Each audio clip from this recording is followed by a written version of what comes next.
Across industries and across continents, leaders are quietly sensing the same thing. The way we've been working and leading no longer matches the realities of our world.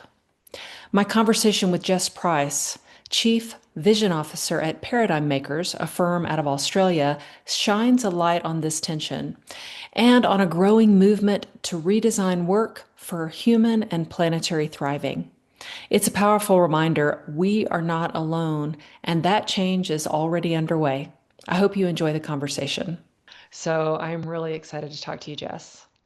I'm excited to talk to you, Renee. So, Thanks I for having me. Yeah, for sure. I think we have been doing interviews with leaders around the world, asking them about what it means to thrive at this time on our planet and what also that means when it comes to the stance and the role, the responsibilities of leadership. And so I've got a few questions to ask you, but before I do, I would love it if you could share even if it's a sentence or two about how you arrived to where you are today. And I know for most people that's a multifaceted story, but just give us just a kind of a snippet of how you arrived to the work you're doing today. I know you're Chief Vision Officer at Paradigm Makers. And hmm yeah, how did you arrive there? So I am the founder and chief vision officer of Paradigm Makers. I Okay. chose vision because it's such a big thing what I'm trying to do, and I needed a name that represented that. But I think it also represents how I got here. I've always believed that things can be different. Hmm. And I think from my one of my very first words was why. And I've always questioned everything. That's always what I've done. And then I got to work and I started questioning everything and just kept getting told, well, that's how we do it. That's Hmm. how it's done. We can't change it. And then a job made me severely anxious and depressed. And I Hmm. didn't work for 9 months. And during that process, I realized it wasn't the people that were involved, it was the systems and processes that were letting me down.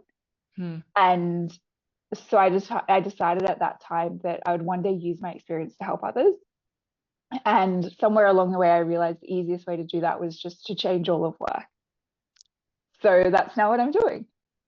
So, for paradigm makers, then your role is to really redefine workplaces. Like let's relook at the assumptions about how we work, how we're organized. Is that right? Yeah, because I think we think that this is how we've always worked and that we can't change things. But what I realized is that we can actually change things because throughout history, humans have created everything that we now take for granted. Yeah. And what happens before our lifetime is every time we would get new technology, we would adapt how we worked to that new technology.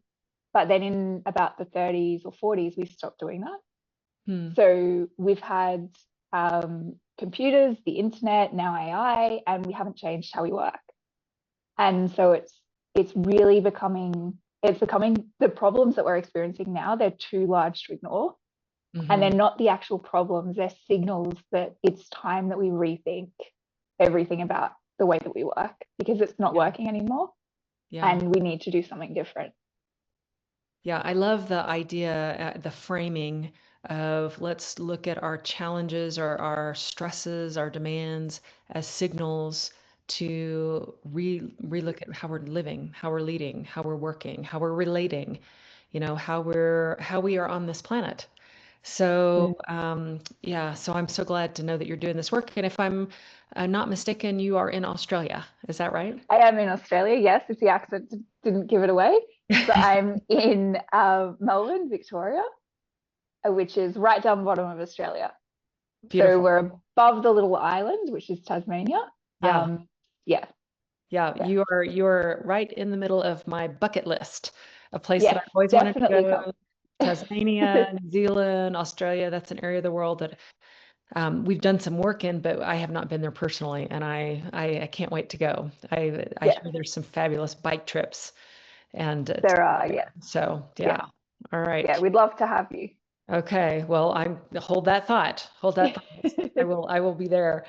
So, what from your perspective, given this time, because you've already mentioned that we're Mm. at a time where, especially with AI, there is not only a lot of disruption, but we haven't rethought things in a long time. And so, what do you think it means to thrive on this planet now Um, in this period of time?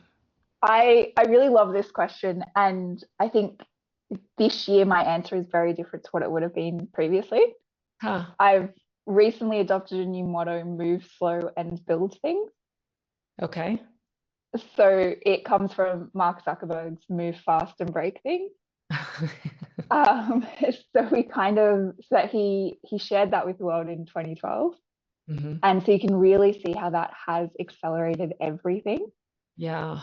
But I think it ultimately comes down to three separate concepts that have kind of shaped us to where we are today and the reason that we're seeing so much disruption and change. So first is the pace. So obviously Mark Zuckerberg, but it started a long time before that. So in World War II, the pace of businesses started to accelerate in a way that we'd never seen before. Hmm. So businesses realized that if they could get to market quicker, consumers would like that. So they started to prioritize pace over quality or price. Okay. And competitors obviously saw that. They then started to increase their pace, and consumers then got used to this accelerated pace and they needed everything immediately. Hmm. And so I think we've really, in the last 5, 10 years in particular, we've really seen the impact of that on people because we're moving so quickly and we think that we have to keep up. But the reality is we're not robots. We can't keep up with the machine.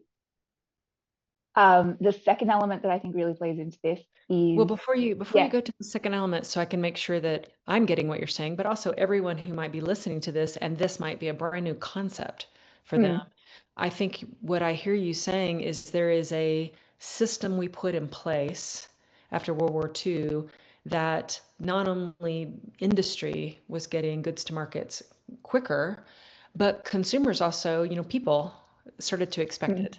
So it really yeah, is a systemic structure that at some point, in some ways, no one is to blame and everyone mm, is to blame because yeah. it's a systemic structure that we're all participating in some way.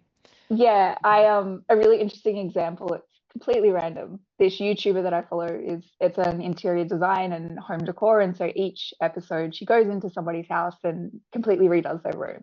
Hmm. And in her latest episode, she said that a lot of her comments are saying she's never going to reach 1 million subscribers because she only uploads twice a month. So she uploads one video and then she waits 2 weeks, then she uploads the next one. And I thought that was a really interesting criticism because, and she talks about this, the work that she does takes a long time. You can't just magically go into somebody's house, completely change what it looks like, and then immediately upload it to the internet for everybody to see. It takes a Right. lot of people working behind the scenes to make it happen. It's a lot of work that you don't see in a 20-minute YouTube video. Yeah. And so I think we're spending so much time online that we're forgetting that it takes a lot of time to do the things that we do. But Mm. because we're just expecting everything so quickly, we forget everything that happens behind the scenes to make it appear on our screens. Well, and what effects does that have? I know you're going to get to the second Yeah. point here, but I want to still dive into this. Yeah, that's fine. We don't even need to get to the rest of the point. Um, I think it creates this false expectation and reality because I don't know if you've seen that there's this graph that's kind of gone viral over the last year showing how we spent our time since 1930 to today. And in Hmm. 1930, it's a lot of we spent it with like our friends, our family at church.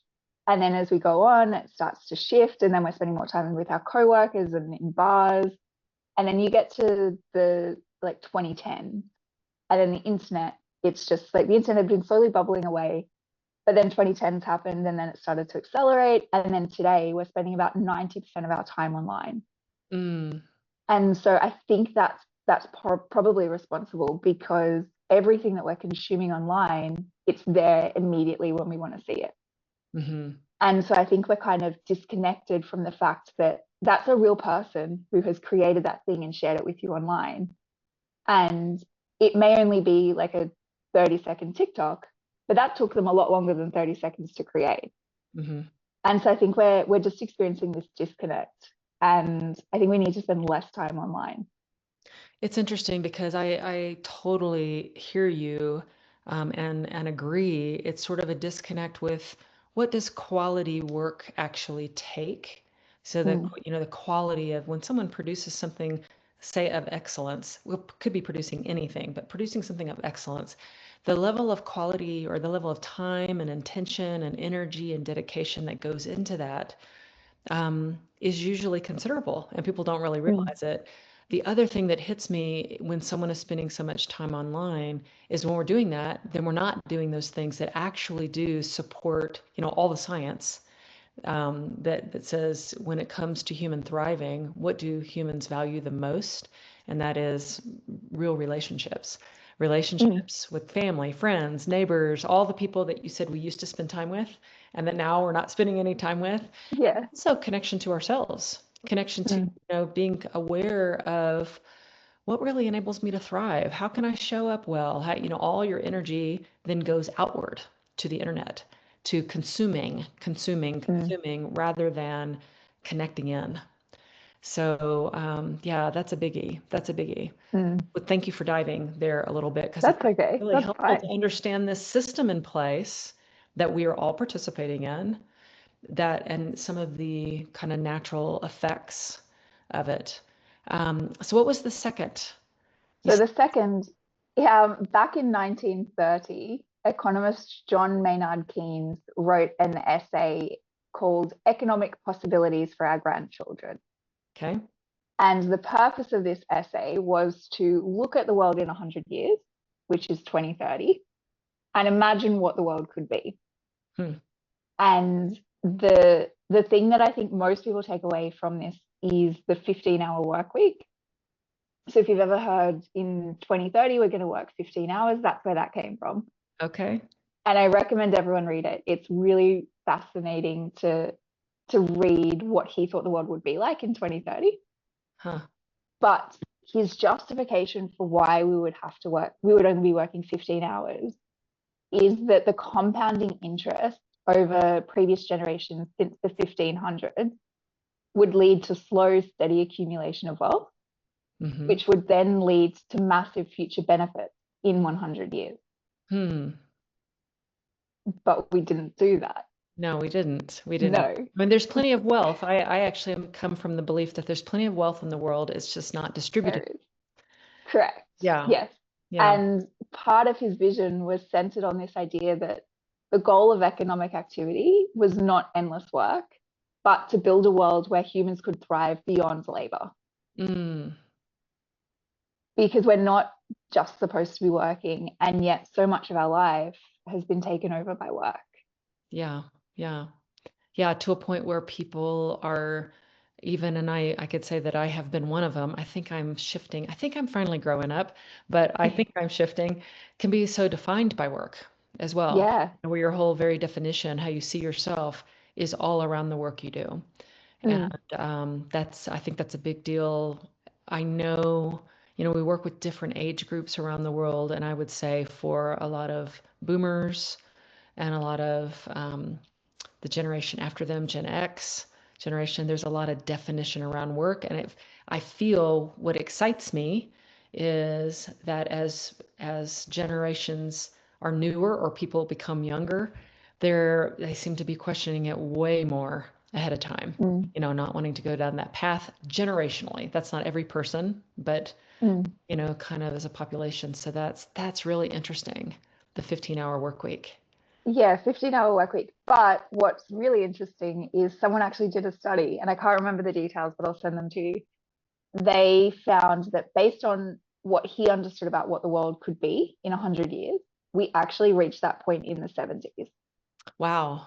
So that means since the 70s, we should have been working 15 hours. Hmm. Well, based on that logic, we'd be working even less by now. Right. Right. Yeah. Fascinating. Fascinating. So when back to the question, what do you think Mm. it means to thrive at this time on our planet? You said there were, I think you said there were three. 3. Yeah. And this one's not revolutionary, but for me, it's really only been the last few years that I've realized the importance. and that's connection with nature. Hmm. I am a lifelong indoor kid, and I always hated going outside because that's where the dirt is and the bugs. But I've really noticed the last few years in particular, I really started to crave time outside in nature.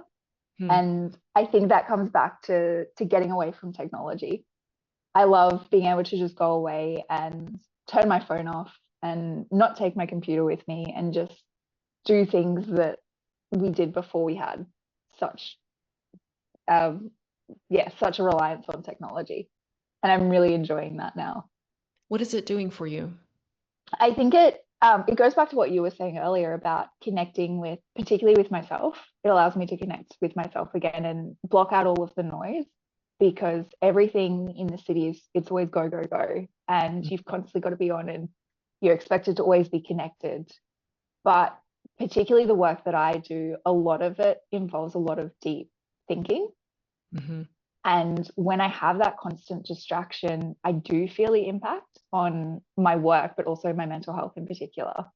Mm. And so I think it's really important to take the time to get away from it all and kind of refocus.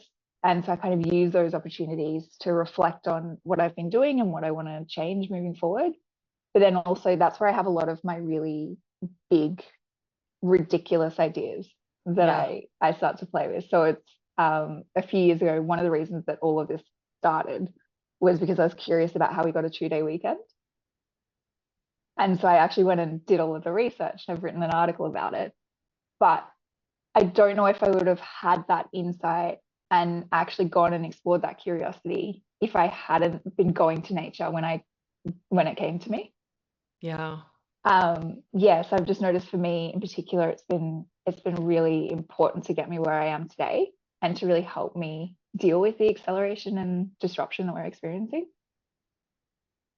I am so with you. Some of my best ideas come from just taking a hike or Mm, conversation with someone else, and I'm not even thinking about that thing, but yep. the conversation, something emerges out of the conversation, or it's the power of mind wandering, really letting your mind not be focused. So we talk about Mm, concentration and focus and managing your attention. Wonderful, that's great. Those are important skills too, but there's something to be said for allowing your mind to wander as yeah. well, and just be curious and just be in awe, and Mm, just be in wonder of the world around you. And it brings about so much inspiration and creativity. So yeah. I love that one. I love that one. Yeah. So when Thank it you. comes to leading then in this world, what are the qualities and skills that you feel are really important for leaders today? Um, so there's all the obvious ones that I'm sure everyone already knows about. So like the authenticity, vulnerability, all of the things that everyone talks about. But I was really thinking about um, leaders that I see in my life, Hmm. and I think it really comes back to one thing: they're all really intentional Hmm. about what they're doing, and they're committed to things like connection and community and helping people thrive. Hmm. And I think that one of the biggest frustrations I have when we talk about leadership is that leader and executive are used interchangeably. Hmm. They're not the same thing, they're completely separate. And I think that when we have this perception that you're only a leader if you're in an executive position, if you have that role, that job title, Hmm. that completely discredits so many people that are leaders. And if you want to be a leader, you just need to be intentional and decide that you want to be a leader, and then you can be a leader. Yeah. Um, but I think I was trying to think of what my definition of a leader is and the leaders that I see and what I admire about them. And I think they're all really confident in who they are and their abilities. And then they help others build their confidence and find their abilities. Hmm. They also understand that we are a small part of something much bigger. And that if we all figure out how to become confident in ourselves and our abilities, we can then have a ripple effect to make the world a better place. Mm-hmm. And I think the other part that comes up quite a bit is that they help to protect others from harm and prioritize safety, Mm-hmm. which particularly right now, that's really important. And I've noticed in my life that when I've had a leader who has protected me, that's made a huge difference for me. Mm-hmm. And I think that's the hard part of being a leader, though, is being able to protect others from harm. Say a little more about that, the protecting others from harm. I think so in a work context, the things happen at the executive level that impact people who are lower down the hierarchy. But a lot of the time you don't hear about it because the people above you are protecting you from that harm. Mm. And that's based on my experience as well. So I've had really good managers who were excellent leaders. And it wasn't until I was no longer working with them that I started to experience harm. And having conversations with them after, I realized just how much they protected me and Yeah. kept me safe from that. And it's hard for them because I know that has an impact on them having to protect others. But they're thinking about something bigger than themselves. They know that if they are putting themselves in harm's way, essentially, to protect the rest of their team, which could be 5, 10, 15, however many people it is, they're having an impact on the greater good. Mm-hmm. Yeah. But I think it's also really important to ensure that if you are doing that, that you're also looking after yourself as well. Yeah. It's Yeah. interesting because you are talking about some things that I think are different than of what people commonly talk about. Mm, One of the things you're saying, and boy, I am so with you, is that leadership is a stance a person takes. It's not a title, it's not a role. And I do it too. We often use the words management and leadership mm, interchangeably, but when you get down to the heart of it, management may be a set of skills, strategy, task management, etc., where leadership really is about a consciousness. You decide to mm, be responsible and that you care for not only your welfare but the welfare of people and like you said, the planet, something much mm, larger.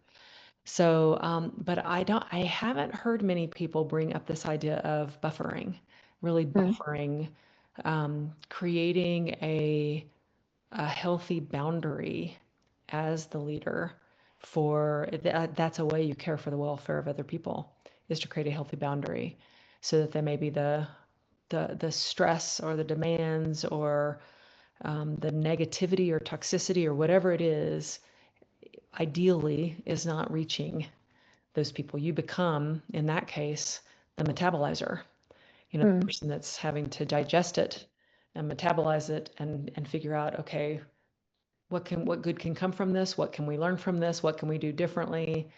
But you become sort of the buffer, really, for mm, the people, um, which again, yes, is so important then for that person to take care of themselves because mm. that's an advanced level of skill to be able to Yeah. kind of absorb stress, but then not show up stressed yourself, you know? Mm, Yeah, yeah. I appreciate you bringing that up because I don't think that's yeah. talked about very much. That's really important. It's something that I do think about a lot, but I can't take all the credit. I recently saw Prime Minister, the documentary about Jacinda Ardern, Mhm. the New Zealand Prime Minister. Sure. I highly recommend everyone watch it because it essentially, the entire documentary is about her leadership style. Hmm. And she obviously, when she was Prime Minister, she dealt with a lot of horrible things that no one should have to deal with. Hmm.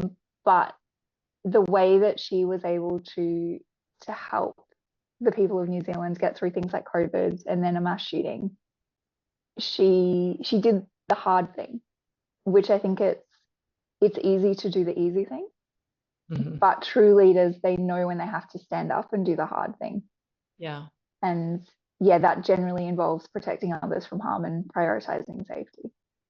I appreciate what you're saying so much because the way you and I are talking about leadership right now, the leadership can be a leader can be a parent, a leader can be Mm, a neighbor, a leader can be your friend, a leader can be.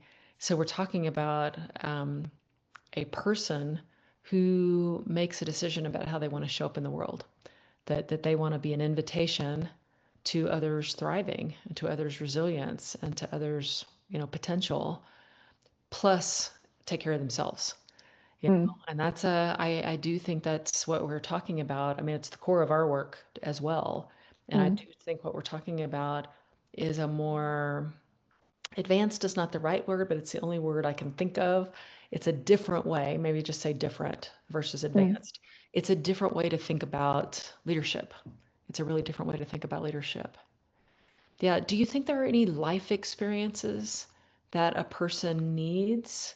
Like, what have you noticed in your work as a pattern or in your research to um, build this way of seeing yourself, this way of defining leadership? I think any life experience is valuable, but the ones that I particularly admire in leaders is when they're sharing something that has just become a statistic that we see all the time. So I think the two that I share about my life are mental health. So globally, 1 in 2 people will experience some mental health disorder at some point in their life, Hmm. and disability. So 1 in 6 people will experience significant disability in their life. Mm. So that's a significant portion of the global population. Yet there's so much stigma attached to both of these issues. Hmm. And I think that when you're looking at such a high proportion of the population, if you don't know anyone who has experienced anything related to mental health or disability, it's just because they haven't told you. Every Hmm. single person knows somebody who's had these experiences, but because there's so much stigma attached, particularly in the workplace, we don't share them. And I think that's detrimental, because it is obviously it's very hard to to put yourself out there and to share these experiences, but it's so important that we start talking about it because that's how we change the conversation. Yeah. Yeah. So let me make sure I'm making the connection here then. You're saying Yeah. that that the life experience of having it can be any life experience Mm, said, but two that you would really point out is when you have a mental health challenge or a disability in some way, working through that, like really growing through that, can actually help you um, build the kind of leadership you and I are talking about. And if you haven't experienced personally, being the kind of person that is open to someone else's experience of that. And like mm, for me, kind of the ability to be able to see someone bigger than any issue they're dealing with, um, that as well can support this kind of leadership stance that we're talking mm. about. Is that, did I get that? Yeah, and not just mental health and disability, they're just the ones that I have experience with. Sure. And so it could be anything. It could be that you are a refugee, so you had to leave your home, or you're a parent, or you're a carer. There's so many different life experiences. I just highlight those two because they're the ones that the parts of my lived experience that I personally share. Yeah. And I don't want to speak to those experiences that I can't really comment on because I don't really have that experience to share. But I think that yeah, any life experience that humans have, and that's everything really. And how did those two experiences Mm, shape you? Like, how did, what did you mine? I'm thinking of like literally mine yeah, an experience for all of its goodness. it's Uh, so they're two experiences that you never want to have. mm, Being disabled, it sucks. It is horrible, but you figure it out. So the way that I think about my disability is I have two mindsets I can get up in the morning with. I can either get up and be sad and just spend my whole day crying in a dark room because mhm, my old life is gone, or I can get up and do whatever I possibly can to make my life better and improve my life, knowing that I have limits that I didn't have before, but doing as much as I possibly can. Mm-hmm. And so I choose the latter because I am still alive, and it does shape a lot of what my life looks like now, but it doesn't define who I am. Mm-hmm. Um, but I think the thinking about the lived experience and what to share, it comes back to intention. Mm-hmm. So I regularly share my experiences on LinkedIn. And so there's generally two responses. So the first is overwhelmingly positive, and people see that I'm doing it to build community and build trust and to normalize these issues. The other side see it as oversharing, asking for attention, or talking about something that was my fault because I didn't do something differently. Mm-hmm. And that's fine. I appreciate and respect their perspective. But I think what those people don't understand is that it is very intentional when you do share your life experience. You don't just get up one day, experience something horrible, and then say, I'm just going to share this. I'm going to Mm-hmm. go into the office and I'm going to tell everything this horrible thing that just happened to me. Just in the same way you'd casually talk about like the football game yesterday. Yeah. But um, for myself, I am really intentional about what I choose to share. I only share the things that I think are valuable for others and that I think can help um, change the conversation and reduce some of the stigma or highlight something deeper that we should be talking about. Yeah, it's interesting because as you're speaking, even as you're speaking, Mm, you feel to me, and you can correct me if I'm wrong, but you really feel to me to be have a deeper purpose guiding you. You know, I deeper do. purpose is guiding you in some way, whether that's a stated one or just a deeper sense in your bones that I want to use this experience for good. I want to use this disability. I want to use this mental health challenge. I want to use whatever it is, whatever it is. Mm, Um, yeah, I think part of that it comes from just the thing that you can't describe and the thing that's just there. Um, but I think also for the mental health, that obviously came through work. And at the time, I was really lonely and I felt really ashamed that work was having this impact on me. mm, And I went online because I'm a millennial and everything we do is online. And I couldn't find anybody talking about these experiences. But I knew that others were experiencing it because of the statistics. So mhm. the stats show how common these experiences are, yet no one is talking about them. And so very early on, when I was going through what I was going through, I knew that I would one day use that experience to help other people. Because if one person seeing a post that I share on LinkedIn can make them feel less alone, then that means everything that I went through was worth it. Yeah. Because I couldn't change that it happened to me. It happened. It's a part of my story now. But how could I use that to potentially help just one other person? Hmm. That to me makes it okay that I went through this. Um, and if I can stop others from having to experience it, then that makes it even more important that I went through it. So you talked about getting up in the morning, and there's Mm, really two attitudes that you could have, two mindsets. One where you just want to, and now these are my words, you just want to yeah, stay in bed. You just want to yeah, stay in bed. And yeah, the other that you want to show up in a way that really is um, an invitation, really supportive to others. And you're going to use your experience for that. Do you ever have moments where you just want to stay in bed? And then all the time. what do you do with yourself? What do you do for yourself to Yeah. shift into to the other mindset? It's funny you mentioned that because I had one of those days on Monday. Oh. I'd been trying to solve a problem and I was getting really frustrated at myself because I just couldn't solve it. And I came home at like 4 o'clock, had a shower and got into bed. And I just stayed in bed for the rest of the day. Hmm. But I got up on Tuesday and I got right back to it.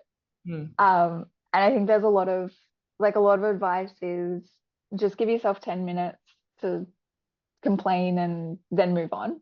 Hmm. And sometimes that works for me, but some days I just have to listen to my body. Hmm. And if my body is telling me just to give up, then I know that's a day I can just go to bed and not feel guilty about it Hmm. and know that tomorrow will be better. Yeah. So there's a real listening to yourself rather than Yeah. pushing through or Yeah. I think, having to be up, having to yes. be upbeat, having to be, yeah, that seems really healthy. Seems really, Yeah. Yeah. It's, I feel guilty though, because we're not supposed to do that. We're supposed to soldier on, you know, but I hear you. It's very yeah. counterculture, and yet Mm, it's really aligned with so much of the thinking that, kind of the consciousness that is emerging in the world mm, around wholeness and um, how do we understand ourselves and how we work and how we live and how we lead more from a place of regeneration, mm, which is a real, which is a real different frame. mm. We talk to people about you already have this innate capacity to thrive Yeah. and to regenerate. And so how will you tap into that? Because we were already born with that. How Mm, will you tap into that? And for most of us, we've been so trained out of it. And certainly society, media, mm, news, magazines, and will tell us something different. But I think there are more people. I'm actually gratified that there are really more and more people saying, I don't know if this is working. mm, I don't know if this push harder, work smarter, harder, optimize everything. I'm not sure that's working. And what you're talking about, although we were talking about it from these life experiences you've had, what seems like they're leading you to is a much healthier relationship to yourself, mm. and so that you can show up well for other people, at least what's what I'm hearing. Yeah. It's, yeah, I think that we all have these experiences though. Um, and like I've gone through other things in my life where I've kind of just dismissed it and just kept going in the same direction I was going in.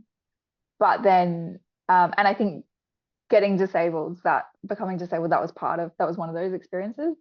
Hmm. Part of the reason, and obviously I don't know this for sure, but part of the reason I think that I ended up sick is because I kept pushing. Hmm. So I got sick.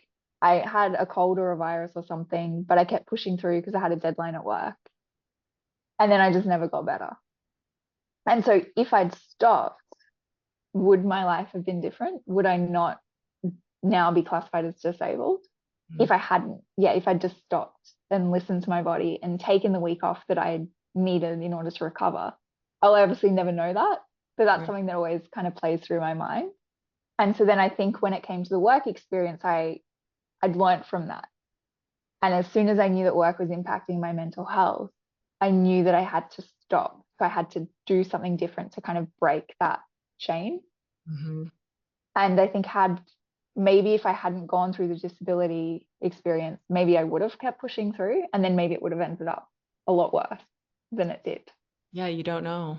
Yeah, you don't know. But I think, yeah, when I got a cold or got virus, became disabled, I did what I was supposed to do. I kept pushing through. But then I took the opposite approach the Hmm. next time I had this situation arise. And I think that for me, that was really important. I had to do that. And I'm Hmm. really glad that I did.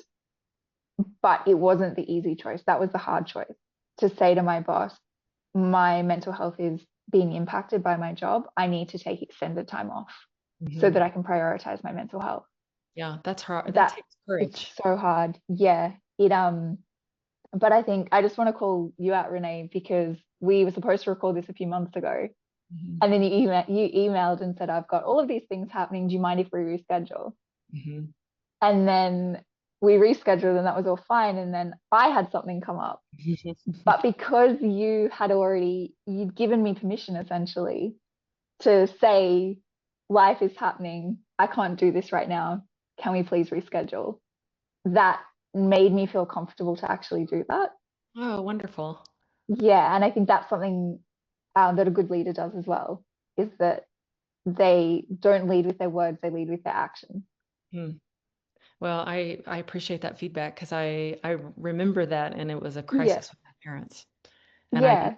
I knew I've got to attend to this. You know, I have to Yeah. attend to it and and I won't be present. You know, I won't be able to Yeah. be fully present as someone who wants to be present and ask questions.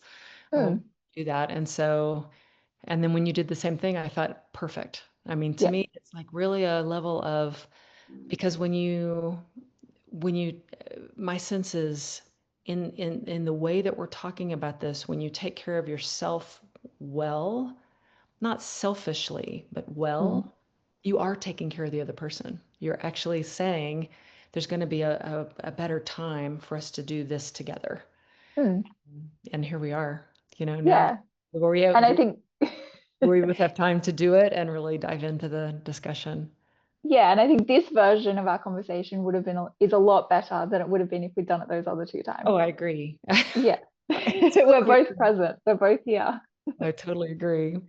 So, with this idea paradigm of leadership that Mm. we are talking about, um, do you see places where this is emerging?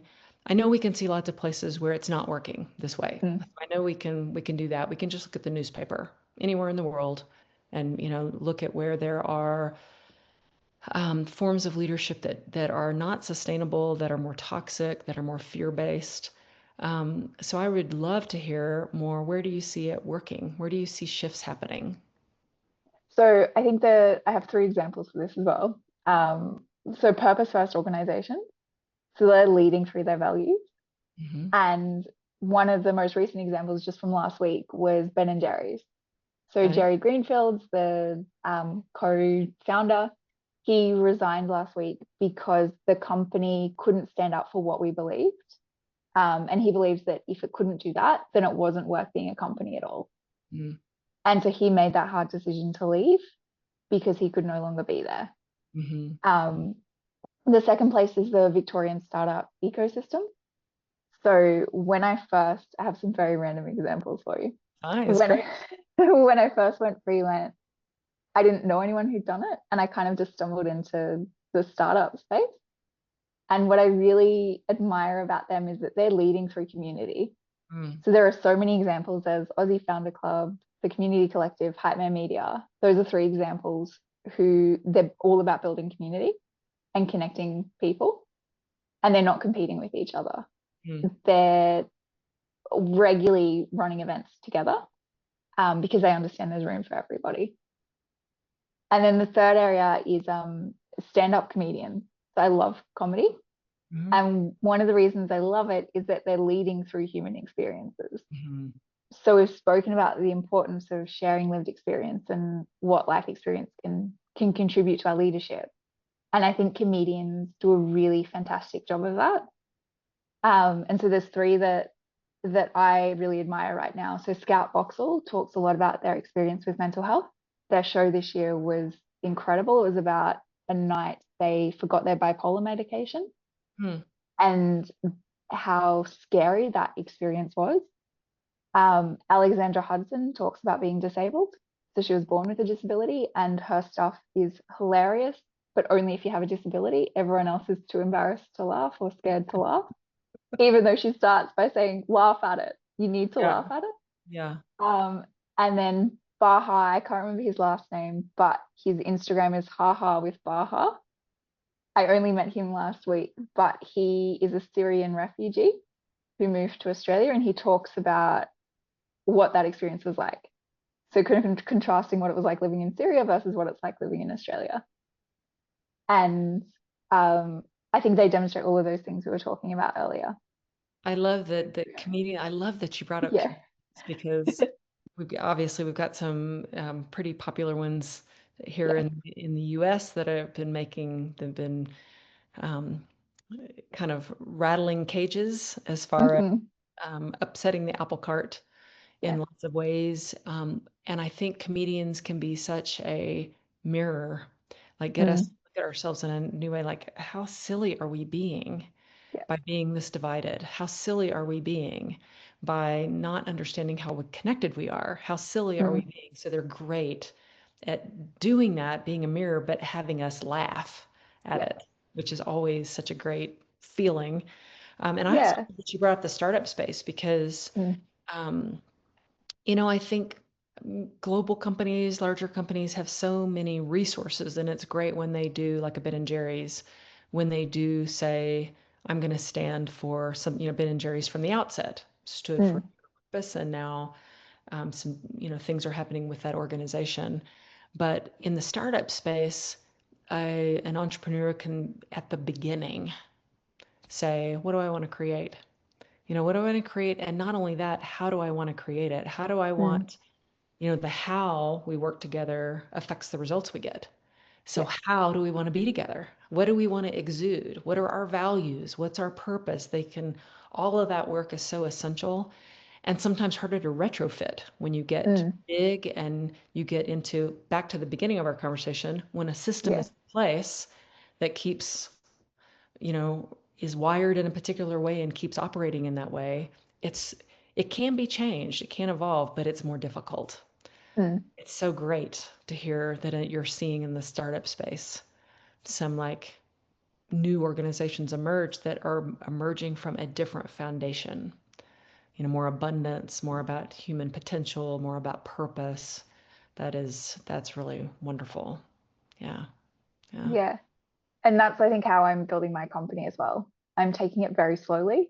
I'm focusing on getting that foundation right because Yeah. You said slowly, move slow, move slow and build things. move slow and build things. Move slow and Yeah. build things. I love it. I Yeah. love it. Thank you. Yeah, that is really wonderful. That's really wonderful. Well, thank you for your time and your Thanks wisdom for having me. and your experiences. Thanks for sharing your experiences. I appreciate it more than you know. Thanks, Renee. I've enjoyed our conversation as well.